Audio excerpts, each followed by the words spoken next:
Hi guys, welcome back to a brand new video, and in today's video we're going to be doing Donald Trump versus Hillary Clinton, the 2020 redux. If you look at the betting odds, we're already starting to see Hillary Clinton potentially be in third place by the end of the week, and she's not technically even running for president yet. But we'll have to see. We're going to have to wait and see what happens. I'm filling out this map here. I filled out all of the safe states, I believe, so far, and we're going to get to some reasoning. Iowa and Ohio are going to go for Donald Trump in the safe column this time around, no question.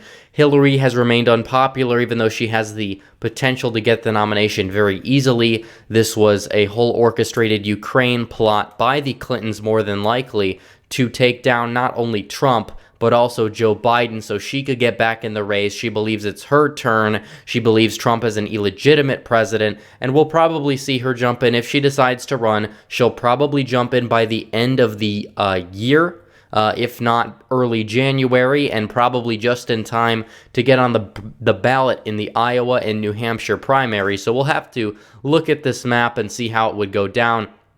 Maine second also being safe for the Republican. I also think Trump will win Texas safe as well, and Arizona and Georgia will both be in the likely column this time around, based on Hillary Clinton not being super popular in the suburbs and Trump having proved himself to a lot of voters who were in the middle this time around, who were in the middle last time, maybe stayed home, voted third party. Trump has made his case. A whole lot of these people, very few are saying, oh, Hillary Clinton, we miss Hillary, we miss her, chance that she could have won. No, that's why they voted third party in the first place. Most third party voters were Trump voters. A lot of them are on board now. Many more will continue to come home if he's put up against this Hillary Clinton woman, because, hey, it's just 4 more years. We already know what we've got with Donald. We got a decent economy so far. Everything's going fine. The Democrats are losing their minds. I think everybody can agree.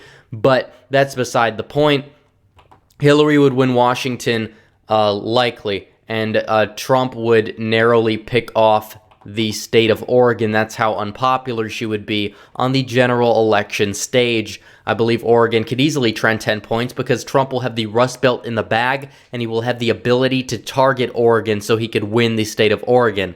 As for the state of North Carolina, I picture that going to Trump in the likely column in North Carolina as well. The Democrats are going to win these 4 states by almost 10-point margins. Rhode Island, Connecticut, New Jersey, and Delaware are going to go for the go for the Democrats by a very, I guess you would say, much narrower margin than expected. Potentially Trump cracking into the things that he's done for the opioid epidemic in New Hampshire could also help in places like rural Connecticut. So you got to look into stuff like that as well. As for the state of New Hampshire, I could see New Hampshire going for Trump in the lean column, as well as Maine at large, and I think Hillary would win Maine's 1st district by a less than 10 percentage point margin. Now, Hillary's going to choose Terry McAuliffe because she needs somebody from Virginia, not Tim Kaine. She picked the wrong white guy from Virginia. She wants a friend that's corrupt that she can put in there. She's going to pick Terry McAuliffe, and this will give her Virginia in the lean column this time around. It won't be that much closer. So Virginia, with its trends alone, will put it in the lean column. And anyone that's out there that's going to say, oh, it's a troll video, why waste time on this? She's actually ahead in the betting odds. Bernie Sanders is falling out. And it's looking like the top 4 candidates so far are Warren, Biden, Hillary, and Andrew Yang, of all people. And we'll probably do a video on Andrew Yang as well, based on how he's kind of silently getting up there, and potentially 1 or 2 good debate performances could put him in the upper tier of candidates past Kamala Harris and past Pete Buttigieg. So we'll have to take a look at that as well when it really comes down to it. But as for these states here, Trump is going to flip New Mexico thanks to his increased Hispanic support and the Gary Johnson crowd of voters. A lot of those will come home to him, and he will campaign hard. He will flip New Mexico and Oregon, party like it's 2004 as he wins New Mexico and Colorado, because the Bernie vote is going to stay home or vote third party. As for the state of Nevada, I really do think that Trump will win this in the lean column this time around. He's got the money. He can funnel the money this time in the suburbs that he wasn't able to do before. Clinton's had to get out to vote operation. They got out the vote as much as they could. It just failed last time. Imagine what Trump can do with all the money he has now. Minnesota will go for Trump lean. Nebraska second likely. Wisconsin likely, and Pennsylvania. She'll focus energy here and campaign here, but when 500 people at most show up to a rally, while Trump brings out over 50,000 people, and his crowd sizes have been getting bigger and bigger and bigger. It really just shows the enthusiasm gap that the rallies don't matter. She actually went to Pennsylvania more than Trump.